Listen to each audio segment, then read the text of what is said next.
Alors, il y a...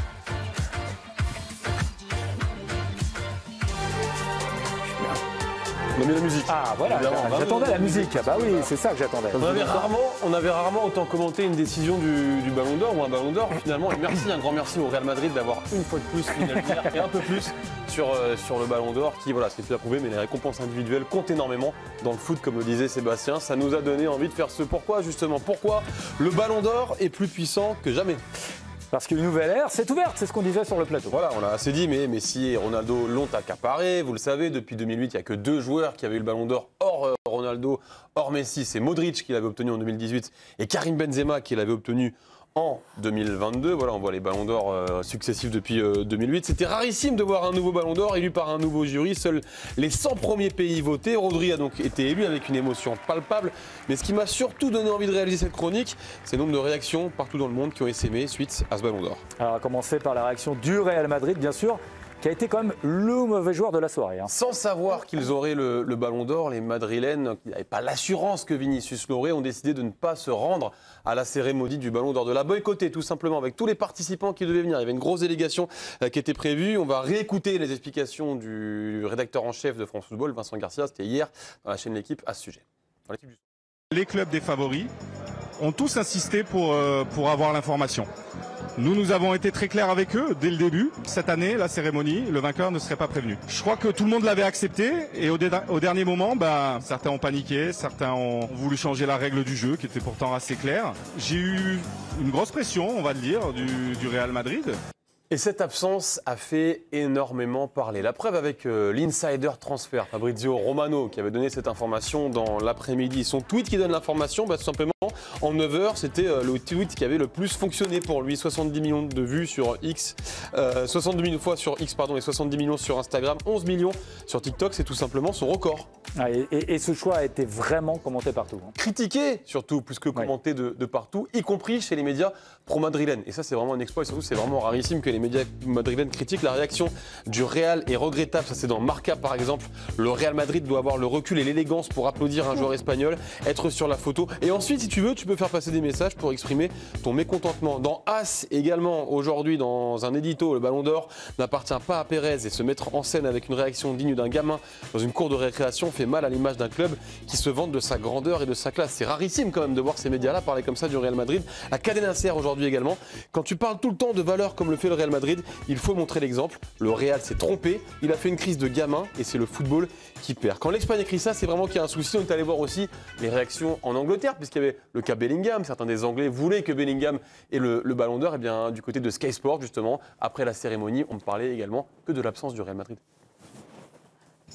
I think it's pretty disrespectful, to be honest, especially given Rodri played such a crucial role in winning Spain the Euros in the summer, was named player of the tournament. It shouldn't be forgotten what he did just last season. I mean, these goals and assist numbers are absolutely remarkable given the fact he's a defensive midfielder. But since the start of 2023, he's won more trophies, 8, than lost games, 6 for club and country. Just a frighteningly good player, by far and away the best defensive midfielder in. Ça donne presque l'impression que le Ballon d'Or est plus puissant que la plus puissante des institutions foot au monde, le Real Madrid, qui s'est donc ridiculisé un petit peu hier soir, surtout quand Marca ressort cette phrase qu'aurait prononcée Florentino Pérez, le Ballon d'Or n'existe plus. Bizarre parce que nous, avec Arthur Girand qui prépare cette chronique, on a rembobiné la boîte à archives et regardez ce qu'il disait en 2018 quand Modric reçoit le Ballon d'Or, Florentino Pérez.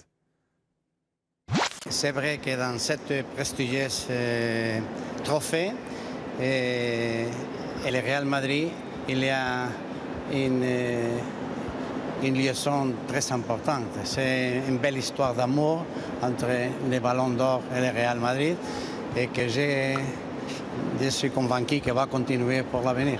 Elle a changé cette histoire d'amour visiblement pour Florentino Pérez. En tout cas, Vinicius, on a vu sa réaction sur Twitter, elle a fait aussi parler. J'en ferai 10 fois plus s'il faut, ils ne sont pas prêts. C'est quand même le tweet de quelqu'un qui rêve du Ballon d'Or. Pas sûr qu'il partage le point de vue de son président Florentino Pérez. Sur le vote en tant que tel, là encore, ça a beaucoup fait parler. Comme souvent pour un prix individuel dans le foot, ça réagit dans tous les sens. Donc forcément, les émissions sport, après la cérémonie, n'ont parlé que de ça, notamment El Chiringuito, émission célèbre, émission fantasque aussi, qui avait une idée un petit peu fantasque justement sur le pourquoi du comment par rapport au Ballon d'Or. Rodri, enhorabuena por el Balón de Oro. Un Balón de Oro que este año organiza France Football y la UEFA. La UEFA de Ceferín. ¿Tiene motivos el Real Madrid para estar preocupado? ¿Para sospechar? La respuesta es sí. Ce serait donc issu d'un complot de l'UEFA par rapport à la Super League, l'UEFA qui co-organise la cérémonie. Le Real Madrid accrédite cette thèse. Regardez le communiqué qu'il publie à l'AFP hier soir pour confirmer qu'ils ne viennent pas. Si les critères d'attribution ne désignent pas Vinicius comme vainqueur, ces mêmes critères doivent désigner Carvajal comme vainqueur. Comme cela n'a pas été le cas, il est évident que le ballon d'or de l'UEFA ne respecte pas le Real Madrid. Vous connaissez le ballon d'or de l'UEFA, vous? Moi, je connais le ballon d'or France Football, mais je ne connais pas le ballon d'or de l'UEFA. Donc, encore une fois, ils veulent pointer du doigt l'UEFA. On rappelle que ce sont les 100 premiers pays qui votent au classement FIFA et que dans ces 100 premiers pays, il y en a 40 qui sont issus de l'UEFA. Donc, ils n'ont pas la majorité absolue. Le reste du monde, c'est 60. Si le reste du monde veut que Vinicius soit élu, le reste du monde peut faire réélire Vinicius. Ce n'est pas l'UEFA qui a la majorité pour faire basculer le vote. Et au pays, justement, au Brésil. Bah oui, au pays de Vinicius, justement, au Brésil, on a réagi comment? Il faut savoir que c'était très attendu d'abord, la preuve évidemment avec Eric Frosio, notre correspondant sur place. Oui, c'est un événement attendu dans la mesure où pour l'ensemble des Brésiliens, c'était presque acquis que Vinicius Junior allait être Ballon d'Or, qu'il allait succéder à Kaká. Ça faisait depuis 2007 qu'aucun Brésilien n'avait soulevé le Ballon d'Or, donc il y avait une grosse attente. Il y avait une très grosse attente et nouvelle preuve, encore une fois, de la puissance de ce trophée, de la puissance de cette cérémonie. CNN n'avait pas les droits. Ils étaient en train de diffuser une émission justement sur les élections municipales qui avaient eu lieu la veille au Brésil, qui font évidemment énormément parler. Mais alors quand le résultat est tombé, on arrête tout.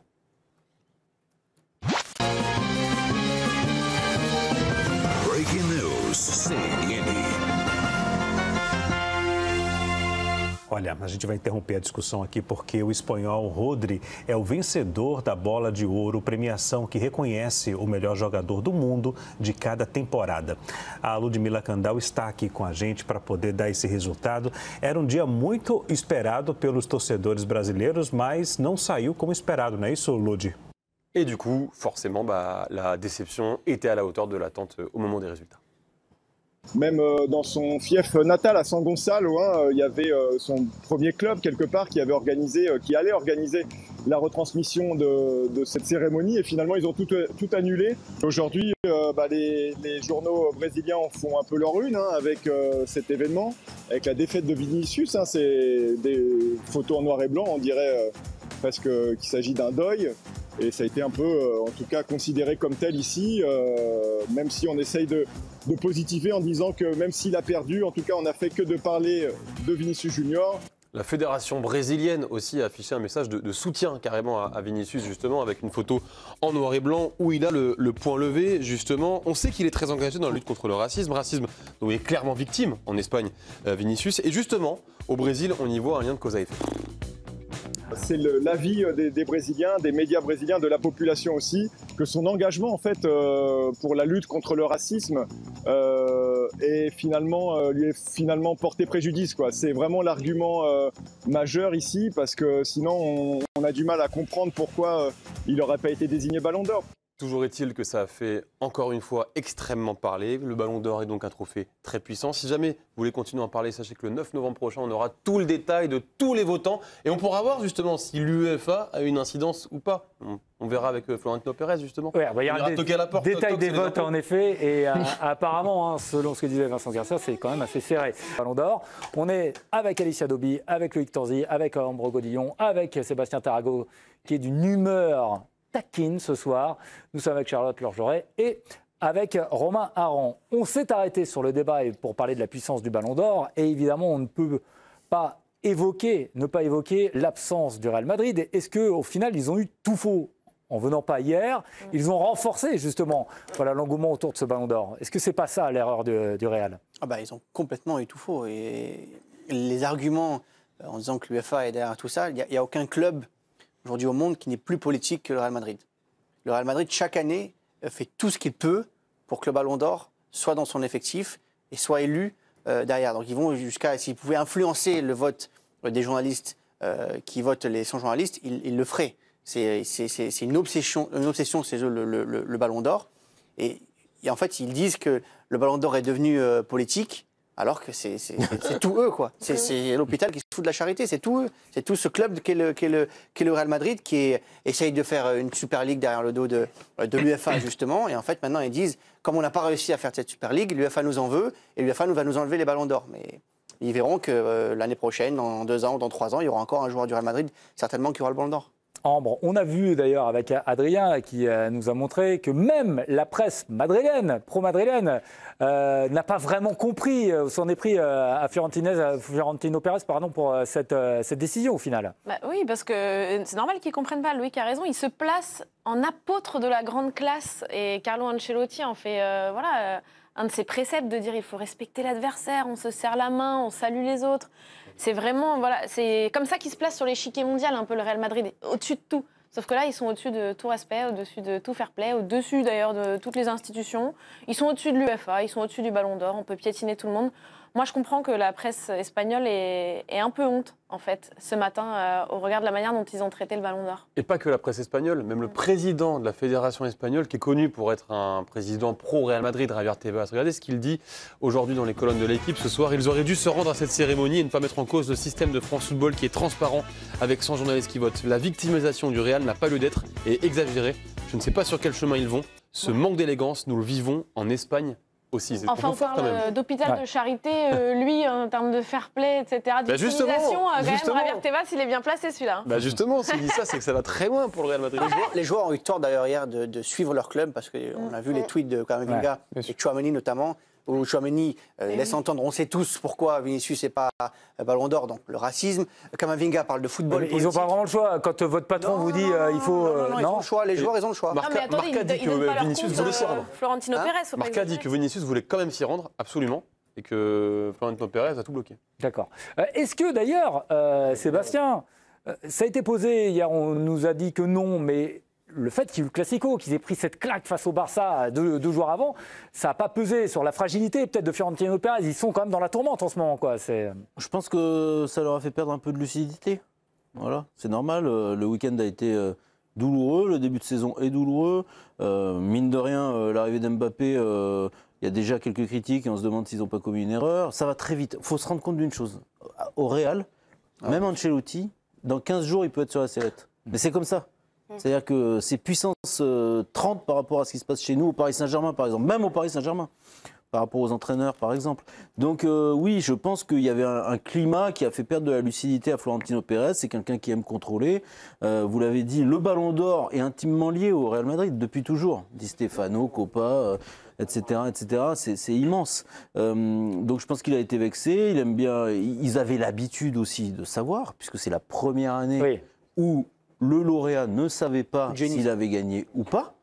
Et voilà, ça les a perturbés. Et bien sûr que c'est un élément supplémentaire, la défaite face au Barça. Mais l'erreur, elle est énorme, parce que quand vous voyez même jusqu'à Nathalie Portman qui se retrouve sur le tapis rouge avec les joueurs barcelonais et qui fait le chiffre 4. On va aller voir les images, Sébastien. Voilà, oui, forcément, parce que Nathalie Portman, qui était quand même une invitée de prestige hier, l'actrice américaine qui était au centre de toutes les attentions, c'était une des invitées les plus reconnues d'hier, qui est aussi propriétaire de la franchise féminine d'Angel City aux États-Unis. Elle était au centre de tous les regards et elle y allait de son petit tacle, comme vient de nous le dire Sébastien, subtil mais quand même bien présent. Regardez sa main, elle rappelle discrètement le score du Classico de samedi soir où les Madrilènes se sont fait étrier 4-0 par les Catalans. Un geste qui a fait beaucoup rire, vous voyez, Lamine Yamal, Dani Olmo ou encore Koubarsi, et qui a eu son petit effet aussi sur les réseaux sociaux. Ouais. Alors ils ont eu tout faux, on l'a bien compris, en termes de com, enfin voilà, même par rapport aux joueurs. Pour le Real aujourd'hui, ils regrettent peut-être même cette décision, mais c'est intéressant ce que vient de dire Sébastien, Charlotte. Cette nouveauté de ne pas vouloir dire avant qui allait avoir le Ballon d'Or, c'est-à-dire de garder le secret jusqu'à l'ouverture de l'enveloppe, en fait, au final, ça a pesé, ça a créé un climat très électrique autour de ce Ballon d'Or. Ouais, du coup, il y a une sorte de fragilité pour le Real Madrid, parce qu'ils n'étaient pas au courant. Mais en fait, moi, je trouve que le suspense, il est super bien, il est attractif. Quand on voyait Messi ou Ronaldo avoir les écouteurs, avoir oui, mais pour nous, mais quand vous êtes concerné, je peux comprendre que vous êtes d'accord au début, puis quand ça approche... Tu sais à peu près, parce que les stats, parce que le palmarès, tu sais au fur et à mesure un petit peu les 10 qui se rapprochent du Ballon d'Or. Mais effectivement, je trouve que ça a fragilisé un petit peu le 4-0. Et juste pour revenir sur ta chronique, Alicia, Nathalie Portman, elle est très importante pour le développement féminin. Eva Longoria, Serena Williams, tout ça, la franchise d'Angel City, c'est une icône. Donc, petit clin d'œil aussi pour le développement du foot féminin. Mais non, pour en revenir à la chronique, ils ont tout faux. Ils ont piétiné, je reprends ton terme, piétiné les valeurs du football. C'est quoi les valeurs? C'est le respect, c'est le travail, c'est l'exigence. Et là, peu importe que tu sois le Real Madrid ou un club de R1, tu dois avoir les mêmes valeurs. Donc, ils sont en train de balayer tout ça et c'est très triste et j'espère que oui, ils vont s'en mordre les doigts même si j'en doute. Et Vinicius non plus pas classe, hein. Pas un mot sur Rodri quand même. Alors oui, il fait des grands tweets pour dire qu'il va faire 10 fois plus, mais pas un mot sur Rodri. À l'inverse, Rodri, on a eu pour le coup, j'étais dans les backstage en zone mixte après et Rodri spontanément a eu un mot à l'égard de ceux qui étaient derrière lui sur le podium. Vous étiez dans les backstage. Non, on appelle ça backstage. Attention. Ils appellent ça comme ça, mais en fait c'est zone mixte. Oui, d'accord, Voilà. ok. Ouais. Les coulisses, quoi. Voilà, la zone d'interview, quoi. La zone d'interview, vous étiez. Le lieu s'appelle backstage. Non, mais ça fait mieux. J'étais dans les backstage du Ballon d'Or. Là, on est quand même pas mal. Dans le backstage avec Nathalie Portman, ça peut être. Ouais, c'est vrai. Vous étiez très bien placé au Ballon d'Or. Le plus important, c'est la fête. C'est la fête du Ballon d'Or après. Bon, on a vu tout à l'heure l'image de. Celle d'après, c'est le plus important. L'image de Rodri après. Rodri, il a fait la fête, vous croyez? Je croyais que c'était un mec. Ah oui, il a fait la fête. Oui, il a il fait la dans fête. un restaurant parisien, le Siena, si vous voulez savoir. Après, il est en béquille. Pour Mehdi, le patron du Siena. Est-ce que vous étiez présent? Vous qui avez fait toutes les fêtes des 10 derniers Ballons d'Or, est-ce que vous y étiez à celle-là ou pas? Avec Rodri? Oui. Ah non, pas celle-là. on était entre nous. Ouais. Non, je ne l'ai pas faite hier, la fête. J'étais avec les enfants. Et on rappelle qu'il est en béquille, la fête est toute relative quand même. Oui, il n'y a pas pu. Pour revenir juste sur l'attitude du Real, il y a cette dénonciation avec l'UEFA, Sébastien. C'est quoi au final? C'est plus la fébrilité d'un, on va dire, mauvais perdant, dire on va perdre donc on ne veut pas y aller. C'est plus la guerre avec l'UEFA au final qui a provoqué ce phénomène de ne pas vouloir venir. Comment on peut le lire là aujourd'hui? Ouais, ça peut être aussi le moyen d'attaquer l'UEFA parce que les enjeux sont supérieurs à un Ballon d'Or en ce qui concerne, en ce qui concerne la Super League notamment et les enjeux. En tout cas, ce que souhaite obtenir Florentino Pérez et bouleverser l'organisation du football. Donc ça peut être aussi un bon prétexte pour attaquer l'UEFA. Bon, faut quand même rappeler. On est encore dans la politique dont parlait Loïc tout à l'heure. Alors. Oui, non, mais il faut rappeler que là, il y a un accord entre France Football et l'UEFA depuis cette année aussi pour, au niveau de l'organisation aussi. D'ailleurs, dans les prochaines années, le Ballon d'Or ne sera pas toujours remis à Paris. Enfin, donc. C'est des éléments sur lesquels ils peuvent s'accrocher pour continuer leur petit combat. Moi, à mon avis, les joueurs, ils sont quasiment pris en otage, même si certains d'entre eux sont ravis de ne pas être venus. Mais tout ça n'a aucune importance fondamentalement. Les enjeux sont bien supérieurs. Ils seront là l'année prochaine. Marc Lass était présent sur le plateau de l'équipe de choc juste avant. Il expliquait les coulisses, les backstage. Et du coup, il nous expliquait que ça n'est seulement qu'à 16h qu'ils ont reçu les messages indiquant qu'ils ne se présenteraient pas, alors que l'UEFA, le lien était déjà dessiné avant. Ils ont pris un risque énorme. Moi, mais si vraiment c'est l'UEFA qui est impacté, c'est pas à 16h que tu découvres qu'il y a l'UEFA qui est lié à risque. Marc Lass qui était là, qui est directeur de la rédaction, il a transpiré hier quand même à partir de 16h, voilà, avec le message, c'est sûr. C'est vraiment la mauvaise foi et le manque de fair play du résultat. Non, mais jusqu'au bout, c'était encore une fois un risque considérable parce que moi, pour tout vous dire, quand j'ai su que le Real Madrid ne venait pas, je rêvais que ce soit un joueur du Real Madrid. Que ce soit Vinicius qui l'est. Non, là, ça aurait été fantastique parce qu'il se serait ridiculisé jusqu'au bout. On peut pas être classe, élégant, et effectivement, je sais plus qui l'a dit, mais c'est une stratégie de communication sur ce qu'est le club madrilène aujourd'hui. On est l'élégance personnifiée et on peut pas être classe que quand on gagne. Donc ils gagnent souvent. Quand ils perdent, ils peuvent l'être un petit peu, mais... Ils seront là l'année prochaine, Loïc. Si jamais il y a un joueur du Real qui peut gagner, oui. Après, on les fracasse, et à juste titre, mais une cérémonie du Ballon d'Or avec les joueurs du Real Madrid, ça aurait quand même aurait plus de gueule que sans les joueurs du Real Madrid. Mais ça avait déjà quand même pas mal de gueule. Oui. Et surtout, le Ballon d'Or, plus puissant donc que le Real, c'est ce que vient de nous montrer Adrien. Ils ont mis la lumière encore plus sur le Ballon d'Or. Exactement. Merci beaucoup, merci à Adrien. Demain, le pourquoi, on peut déjà l'annoncer. Non, on ne les dit pas. Attention, surprise. Allez, ok, on ne les dit pas. Voilà. Mais c'est un rapport avec la petite musique qu'on a entendue tout à l'heure. Je crois qu'il va avoir la prime de la direction.